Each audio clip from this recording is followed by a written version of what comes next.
To describe stuttering, the analogy of an iceberg is often used, where only a small part of the iceberg's mass is actually seen above water and is easily perceived, whereby the majority of its mass is actually below water and out of sight.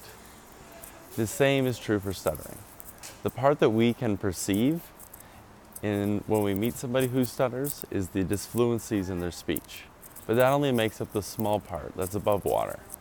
The part below water is the social and emotional ways that stuttering affects this person.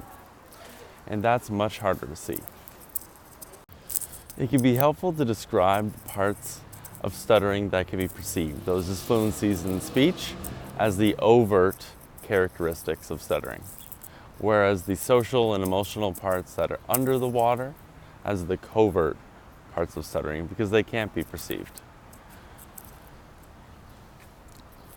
It's also really important to define the experience of someone who stutters based on the severity they have of the overt characteristics and the covert characteristics.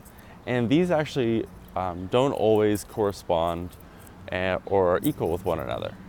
In this way, somebody could have quite severe overt stuttering that everyone can hear. But the way it affects them in social and emotional ways may not be that severe. On the other side, someone may not have very many disfluencies in their speech at all, and you may never really hear them stutter. But when it comes to those covert parts, it can affect them really deeply.